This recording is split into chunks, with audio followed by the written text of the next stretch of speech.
The Cursed Room. In the bustling city of Greywood, there stood a grand hotel named the Silver Key. Built over a century ago, it was known for its elegant design, luxurious rooms, and mysterious history. Many wealthy travelers stayed there, but there was one room no guest ever occupied, room 313. The staff never spoke of it. Guests who asked were told it was under renovation or unavailable. But behind their polite smiles, the workers exchanged uneasy glances. For room 313 held a dark secret, one that had haunted the hotel for decades. A stormy night. One stormy evening, a man named Daniel arrived at the Silver Key. He was a journalist known for investigating strange and mysterious events. He had heard rumors about room 313, stories of screams in the night, shadows moving behind locked doors, and guests who entered but were never the same when they left. Daniel was determined to uncover the truth. At the front desk, the receptionist greeted him with a warm smile. "Welcome to the Silver Key. How can I help you?" "I'd like a room for the night," Daniel said. "Preferably room 313. The receptionist's smile faltered. "I'm sorry, sir, but room 313 is unavailable." "Why?" Daniel pressed. "It's under renovation," she replied quickly, avoiding his gaze. Daniel leaned closer. "I've heard the stories. I know something strange happened there. I'm here to investigate." The receptionist's face turned pale. "Please, sir. It's for your own safety." But Daniel was persistent. Eventually, the manager was called. After much arguing, the manager reluctantly agreed. "Fine," he said. "You can stay in room 313. But don't say we didn't warn you." The room. Daniel climbed the grand staircase to the third floor. The hallway was long and quiet, with soft golden lights casting eerie shadows on the walls. At the end of the corridor stood the door to room 313. The door was old, its brass handle tarnished and cold. Daniel unlocked it and stepped inside. The room was beautiful but unsettling. The walls were painted deep red, and a large mirror hung above the fireplace. A heavy chandelier dangled from the ceiling, its crystals shimmering in the dim light. The air felt heavy, as though the room was holding its breath. Daniel set his bag on the bed and began to explore. He noticed strange details, scratches on the wooden floor near the window, faint burn marks on the curtains, and the faint scent of roses mixed with something metallic. But what caught his attention most was the mirror.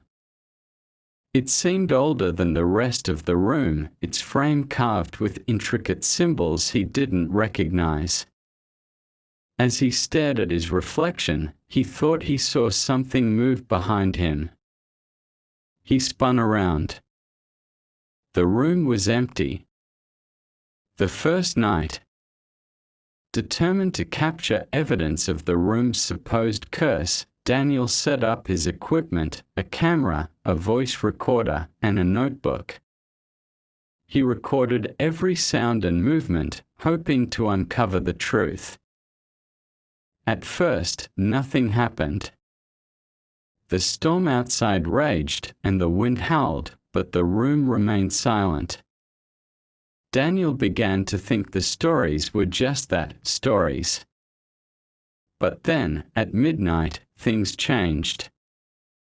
The chandelier began to sway, though there was no breeze. The temperature dropped sharply, and Daniel could see his breath in the air. The scent of roses grew stronger, almost overpowering.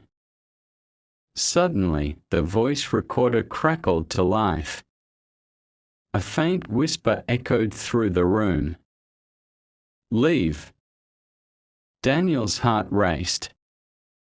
"Who's there?" he called out, but there was no reply. He turned to check the camera and froze. The mirror. His reflection was staring back at him, but it wasn't moving the way he was. The figure in the mirror smiled, its eyes dark and empty. Then, it raised a hand and pointed toward the bed. Daniel whipped around. On the bed was a single rose, its petals blackened and wilted. The history of room 313.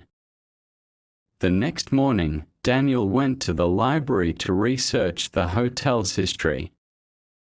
He discovered that room 313 had a tragic past.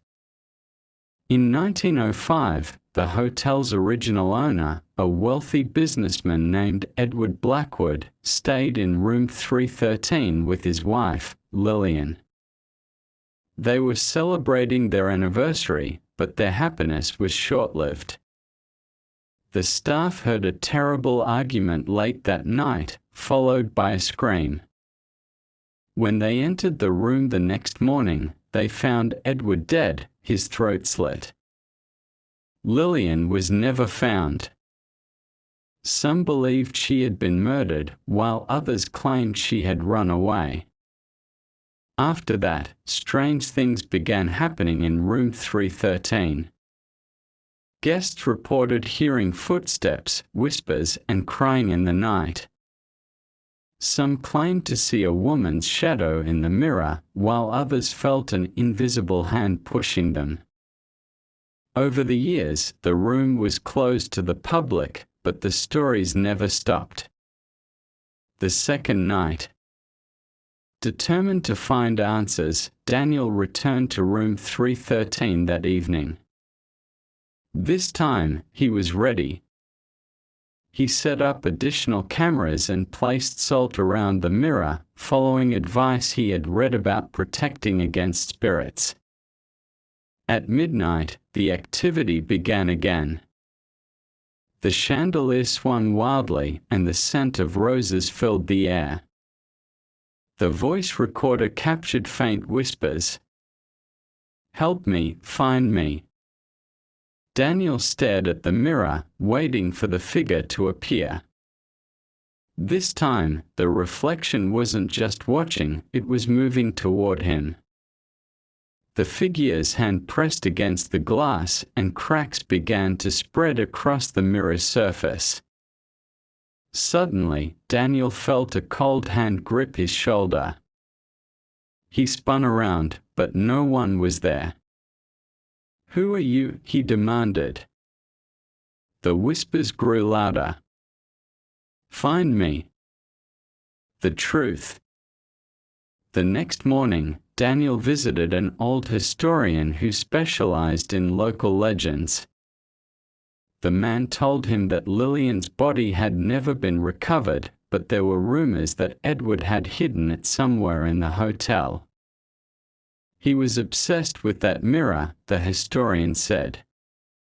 He believed it was cursed. Maybe that's why he did what he did. Daniel realized the spirit in room 313 was trying to communicate. Lillian wasn't haunting the room out of anger, she was seeking justice. The final night. On his third night in room 313, Daniel decided to help Lillian. He focused on the mirror, examining its symbols and patterns.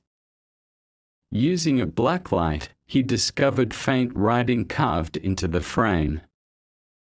"The truth lies beneath." He tore up the carpet near the fireplace and found a loose floorboard.